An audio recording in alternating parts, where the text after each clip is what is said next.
JP thermal plant पर धूमल ने दी सफाई, कहा पूर्व कांग्रेसी सरकार है दोषी। रामलाल ठाकुर ने की थी मुख्यमंत्री से इस्तीफे की मांग। शिमला में तेज हुआ नगर निगम चुनाव प्रचार, छुट्टी का दिन होने से प्रत्याशियों ने घर घर जाके मांगे वोट। लोकतंत्र के चारों स्तंभों के मजबूत होने से सशक्त होगा लोकतंत्र। धूमल ने मीडिया का महत्व बता पत्रकारों को किया सम्मानित। प्रशासनिक उपेक्षा से कला के उत्कृष्ट नमूनों का स्थल बना खंडहर, खतरे में नाहन के शांति संगम का वजूद।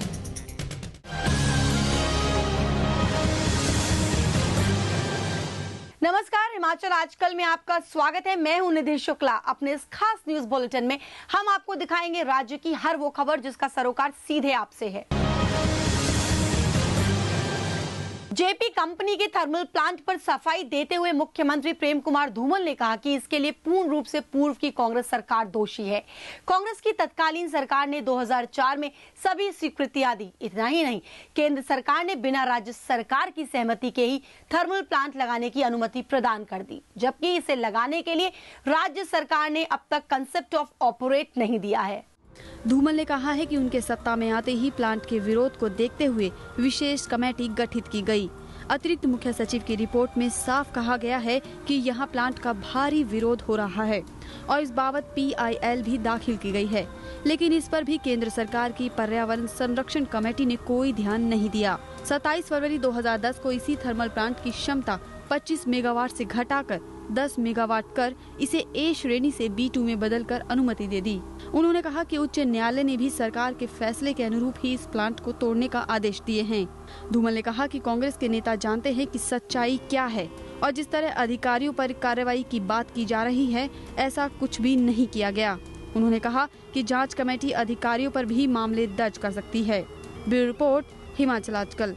2009 में भारत सरकार के कहने पर पब्लिक हियरिंग हमारी सरकार के टाइम हुई, जिसमें लोगों ने सर्वसम्मति से इसका विरोध किया। कांग्रेस को हर चीज में CBI चाहिए, क्योंकि उसको कांग्रेस ब्यूरो ऑफ इन्वेस्टिगेशन कहा जाता है इस करके ही। तो ये कोई ध्यान दिए बगैर निर्णय केंद्र सरकार ने लिया है, इसलिए पूरी तरह कांग्रेस चाहे दिल्ली में हो चाहे शिमला में हो, इस सारे इम्पास के लिए वही दोषी है।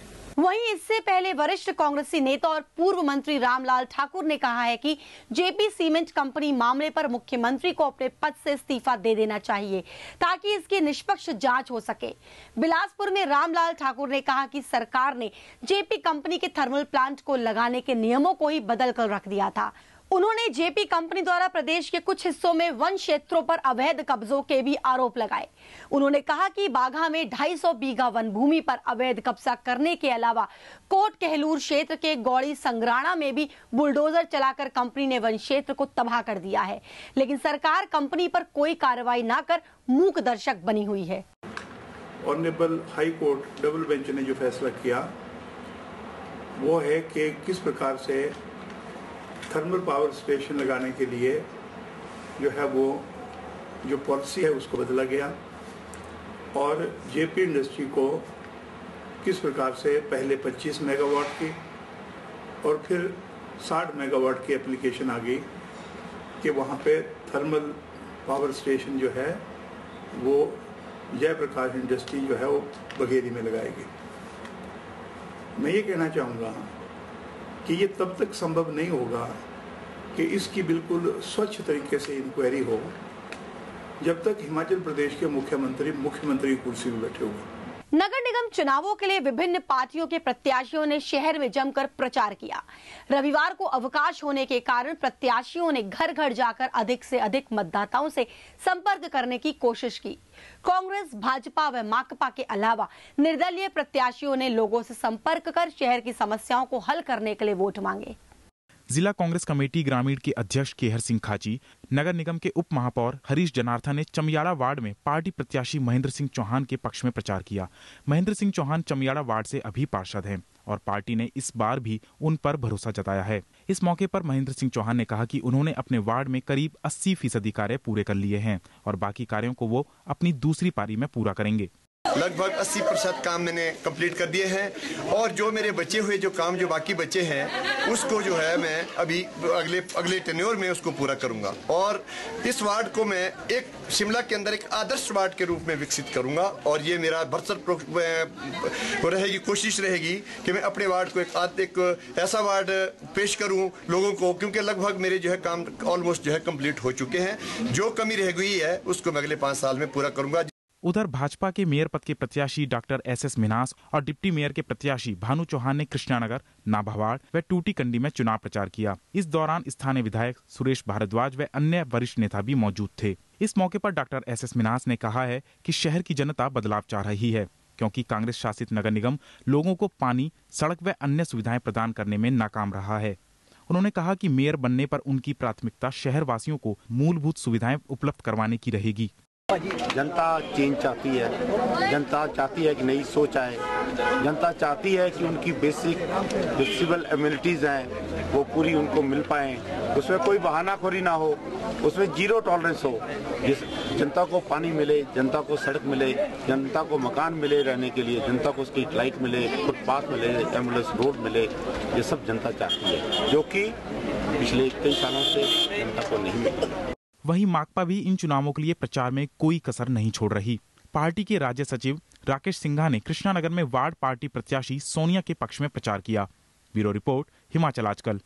शिमला की मेयर व कांग्रेस की एक बार फिर मेयर पद की प्रत्याशी मधु सूद ने कहा कि कांग्रेस शासित शिमला नगर निगम में पिछले 5 सालों में शहर में कई विकास कार्य किए गए हैं। शिमला में मधु सूद ने कहा कि शहर की सफाई व्यवस्था की ओर नगर निगम ने खास ध्यान दिया है। इसके अलावा पेयजल समस्या, सीवरेज समस्या व पार्किंग की सुविधा देने के लिए भी नगर निगम ने कई योजनाएं बनाई है। उन्होंने कहा कि अगर उन्हें दोबारा मेयर बनने का मौका मिलता है तो नगर निगम में अधूरे पड़े कार्यों को पूरा किया जाएगा। जो हमारे अधूरे काम छूटे हैं उनको हम अगले आने वाले समय में पूरा करेंगे, जैसे कि सीवेज और पानी की सुधार की जो हमारी 250 करोड़ की योजना है उसको जल्दी से जल्दी लागू करने की कोशिश करेंगे। भवनों को जो नियमितीकरण की बात है, सारे शिमला के जो है लोग हैं, मर्जर एरिया के लोग हैं जो अभी तक कमर्शियल और बिजली और पानी के कमर्शियल बिल दे रहे हैं, उनका भवन जब तक नियमित नहीं हो जाते उन पर कोई टैक्स हम नहीं लगाएंगे और जल्दी से जल्दी सब प्राथमिकता के तौर पर उनके भवनों को नियमित करने की हम पूरी कोशिश करेंगे। और सारे शिमला में एम्बुलेंस रोड्स जो हमारी कुछ अधूरी पड़ी हैं उनको बनाने की कोशिश करेंगे। विश्व संवाद केंद्र शिमला द्वारा देवर्षि नारद जयंती के अवसर पर शिमला में पत्रकार सम्मान समारोह का आयोजन किया गया।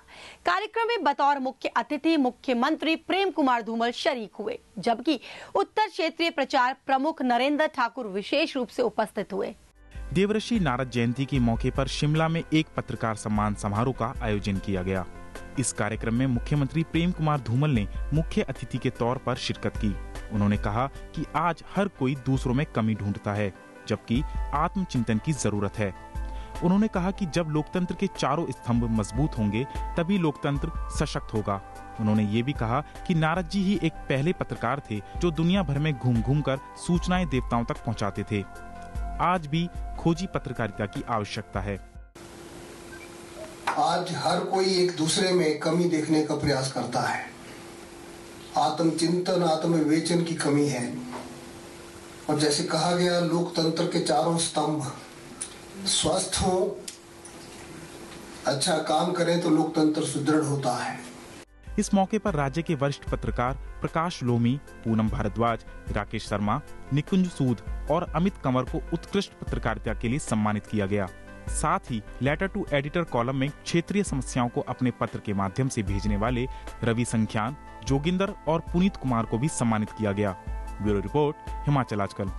प्रदेश सरकार ने 62 करोड़ रुपए की धार चढ़ियार पेयजल योजना को मंजूरी दे दी है। सिंचाई व जन स्वास्थ्य मंत्री रविंद्र सिंह रवि ने आज चढ़ियार में 3 करोड़ रुपए की लागत से बनने वाले विद्युत सब स्टेशन की आधारशिला रखने के दौरान कहा कि धार चढ़ियार पेयजल योजना के बनने से कांगड़ा के पालमपुर, बैजनाथ व जयसिंहपुर के 167 गाँवों के करीब 60,000 से अधिक लोगों को पेयजल की सुविधा मिलेगी। रविंद्र सिंह रवि ने पालमपुर व थुरल में कई उद्घाटन और शिलान्यास भी किए। सिंचाई एवं जन स्वास्थ्य मंत्री रविंद्र सिंह रवि ने आज चढ़ियार में विद्युत सब स्टेशन की आधारशिला रखी। इससे इस क्षेत्र की 22 पंचायतों के करीब 20,000 लोगों को फायदा होगा। उन्होंने थुरल क्षेत्र के ठंडोल में बनने वाले उप स्वास्थ्य केंद्र के भवन का शिलान्यास करने के अलावा सामुदायिक भवन का भी लोकार्पण किया। इस मौके पर उन्होंने कहा कि प्रदेश सरकार लोगों को बेहतर स्वास्थ्य सुविधाएं देने के लिए वचनबद्ध है। विद्युत बोर्ड की ओर से 33 kV का अभी शिलान्यास किया गया, जिसके ऊपर 3,43,04,000 रुपया व्यय आएगा। 21 पंचायतों को इससे लाभ प्राप्त होगा। 87 गांव इसमें लाभान्वित होंगे और लगभग 9,000 जो विद्युत के बिजली के मीटर जिनके घरों में लगे हैं और लगभग 20,000 की जनसंख्या इससे लाभान्वित होगी। हमने 26 करोड़ रुपए इसके ऊपर खर्च किए ताकि वोल्टेज की कमी हमारे इस इलाके में न रहे। धार चढ़ियार पेयजल योजना के बनने से कांगड़ा के पालमपुर, बैजनाथ व जयसिंहपुर के 167 गांवों के करीब 60,000 से अधिक लोगों को पेयजल की सुविधा मिल सकेगी। ब्यूरो रिपोर्ट, हिमाचल आजकल। फिलहाल रुकेंगे एक छोटे से ब्रेक के लिए। ब्रेक के बाद भी खबरों का सिलसिला जारी रहेगा। देवभूमि का सजग प्रहरी, हिमाचल आजकल। हिमाचल प्रदेश की राजनीतिक हलचल, सामाजिक चहल पहल, सांस्कृतिक व धार्मिक रबतों का बेहतरीन व अद्भुत संगम। देखिए हिमाचल आजकल प्रतिदिन रात्रि 9 बजे सिर्फ दिशा चैनल पर। ब्रेक के बाद आपका स्वागत है। एक नजर हेडलाइंस पर। जेपी थर्मल प्लांट पर धूमल ने दी सफाई, कहा पूर्व कांग्रेसी सरकार है दोषी। रामलाल ठाकुर ने की थी मुख्यमंत्री से इस्तीफे की मांग। शिमला में तेज हुआ नगर निगम चुनाव प्रचार, छुट्टी का दिन होने से प्रत्याशियों ने घर घर जाके मांगे वोट। लोकतंत्र के चारों स्तंभों के मजबूत होने से सशक्त होगा लोकतंत्र। धूमल ने मीडिया का महत्व बता पत्रकारों को किया सम्मानित। प्रशासनिक उपेक्षा से कला के उत्कृष्ट नमूनों का स्थल बना खंडहर, खतरे में नाहन के शांति संगम का वजूद। प्रदेश के अल्पसंख्यक राजनीतिक पार्टियों से आगामी विधानसभा चुनावों के लिए टिकट आवंटन में आरक्षण की मांग करने लगे हैं। मंडी के गोहर में कांग्रेस अल्पसंख्यक प्रकोष्ठ के अध्यक्ष रहमत अली ने कहा कि अल्पसंख्यकों को केवल वोट बैंक के रूप में इस्तेमाल किया जाता रहा है। उन्होंने कहा कि सभी राजनीतिक पार्टियों को चाहिए कि वो अल्पसंख्यकों को विधानसभा, राज्यसभा व पंचायती राज संस्थानों में पूरा प्रतिनिधित्व दें। आगामी विधानसभा चुनावों में राजनीतिक पार्टियों की मुश्किलें और बढ़ने लगी हैं। पार्टी को वैसे भी टिकट बंटवारे में काफी माथापच्ची करनी पड़ती है। अब ऐसे में अल्पसंख्यकों को टिकट देने में आरक्षण की मांग कर पार्टियों की मुश्किलें बढ़ा दी हैं। राष्ट्रीय अध्यक्ष से ये बात करना चाहते हैं कि ये 4 सीटें हमें मिलनी चाहिए। और जैसे पार्लियामेंट की बात है, हम लोगों के एक पार्लियामेंट में इतने वोट नहीं है कि हम जीत सके, लेकिन जो राज्यसभा है उसमें जहां 3 सीटें हैं, तो जब भी हमारी सरकार आए तो हम आप लोगों के माध्यम से बात करना चाहते हैं कि उन 3 सीटों में से 1 सीट अल्पसंख्यक समुदाय को मिलनी चाहिए। कांग्रेस अल्पसंख्यक प्रकोष्ठ के अध्यक्ष रहमत अली ने प्रदेश सरकार को भी आड़े हाथों लिया और कहा कि वो अल्पसंख्यकों के लिए केंद्र से मिलने वाली राशि के वितरण में मनमानी कर रही है। उन्होंने हिमाचल में अल्पसंख्यक आयोग गठित न करने पर नाराजगी जाहिर की और मांग की कि अन्य राज्यों की तर्ज पर प्रदेश में भी इसका गठन किया जाए। जैसे दूसरे प्रदेशों में अल्पसंख्यक आयोग का गठन किया गया है, तो हिमाचल प्रदेश के अंदर आज तक अल्पसंख्यक आयोग का गठन ही नहीं हुआ। अगर इसका गठन होता तो इसके माध्यम से जो है अल्पसंख्यकों की कई मुश्किलें जो है आसान हो सकती थी। अब देखना यह है कि इनकी मांग पर राजनीतिक पार्टियां क्या कदम उठाती है। सुनील शर्मा, हिमाचल आजकल, गोहर। नाहन शहर में अनमोल कला की धरोहर सजोने वाले स्थल शांति संगम का वजूद समाप्त होने की कगार पर है। 60 के दशक में बना शांति संगम उत्कृष्ट कला के नमूनों का स्थल है। यह पर्यटकों के आकर्षण का केंद्र रहा है, लेकिन दुखद यह है कि इसके संरक्षण के लिए कोई कदम नहीं उठाए जा रहे हैं। प्रशासनिक व राजनीतिक उपेक्षा के चलते शांति संगम में रखी मूर्तियां टूट गई हैं और यह स्थल खंडहर में बदल गया है। नाहन के शांति संगम में पत्थरों पर उकेरे गए महात्मा बुद्ध, यीशु मसीह, भगवान शिव और आदि प्रतिबिंबों को देखने वाला भी दांतों तले उंगली दबा लेता है। लेकिन विडंबना ये है कि आज यहाँ 1 दर्जन से अधिक मनमोहक मूर्तियाँ टूट चुकी हैं, तो कई धूल फांक रही हैं। शांति संगम की इस दयनीय हालत से कालाविद काफी आहत है। पूर्व विधायक व इतिहासकार कंवर अजय बहादुर सिंह का कहना है कि इस स्थल का संरक्षण किया जाना चाहिए। पर्यावरण सोसाइटी के अध्यक्ष सुरेश जोशी भी उनकी इस बात से सहमत नजर आए। कुछ समय तक इस स्थान का बड़ा महत्व रहा, पर बड़े दुख की बात है जैसे और पुरानी जो हमारी धरोहरें हैं जिस तरह से वो खत्म हो रही हैं, उसी प्रकार शांति संगम भी धीरे धीरे एक विलुप्तता की तरफ जाने लग रहा है। तो अगर इसके समय होते म्यूनिसिपल कमेटी हो, चाहे डिस्ट्रिक्ट एडमिनिस्ट्रेशन हो, चाहे भाषा संस्कृति विभाग है, अगर उन्होंने सिरमौर की इन धरोहरों को बचाने की कोशिश नहीं की तो हम सब अपना इतिहास खो चुके हैं। आज से कुछ दशक पहले शिमला रोड पर एक पार्क डेवलप करने का प्रयास किया गया था जिसका नाम शांति संगम रखा गया है, पर आज के संदर्भ में बातें बिल्कुल उल्टी हो गई हैं। शांति संगम का यदि संरक्षण किया जाए तो इससे कला की बहुमूल्य धरोहर तो बचेगी ही, वहीं यहाँ पर्यटन को भी बढ़ावा मिलेगा। सतीश शर्मा, हिमाचल आजकल, नाहन। राजकीय अर्ध राजकीय चालक परिचालक कर्मचारी महासंघ का फेडरल हाउस चंबा में आयोजित किया गया। फेडरल हाउस में चालक व परिचालकों के विभिन्न समस्याओं पर चर्चा की गई और उनको सरकार के समक्ष उठाने का फैसला लिया गया।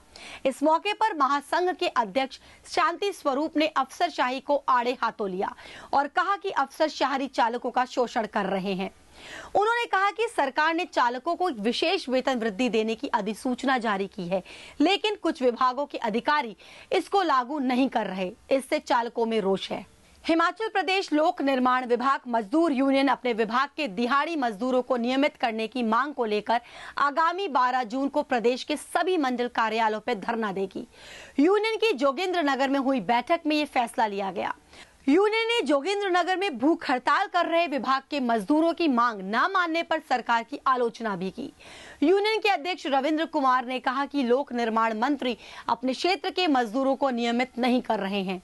उन्होंने कहा कि विभाग मजदूरों को ब्रेक पीरियड की वरिष्ठता का लाभ नहीं दे रहा, जो कि इनके साथ अन्याय है। धर्मशाला लेबर कोर्ट ने ये फैसला दिया कि सरकार ने जो ये ब्रेक पर मजदूर रखे थे, इन मजदूरों को 120 दिन जो है प्रति वर्ष के आधार पर जो है वो सीनियरिटी के आधार पर 8 वर्ष का कार्यकाल पूरा कर चुके मजदूरों को पक्का किए जाए।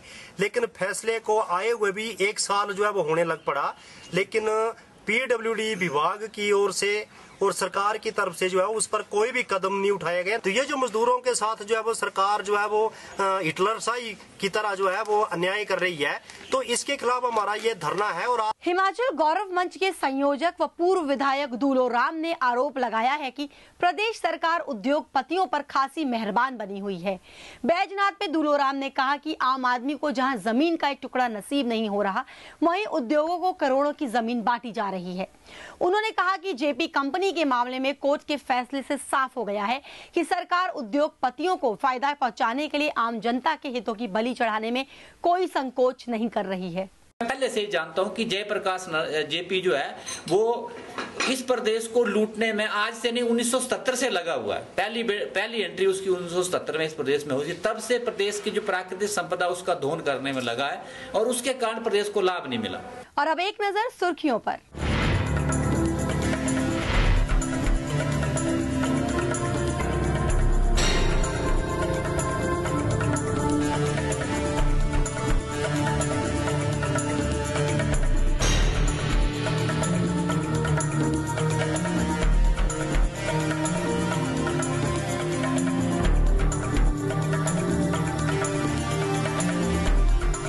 अभी के लिए बस इतना ही। हिमाचल की ताज़ा तरीन खबरों के साथ हम फिर होंगे हाजिर, तब तक के लिए नमस्कार। हिमाचल आजकल से जुड़ी किसी भी प्रतिक्रिया या सुझाव के लिए संपर्क करें कृष्ण भानु, ठाकुर वाटिका, खलीनी, शिमला 2।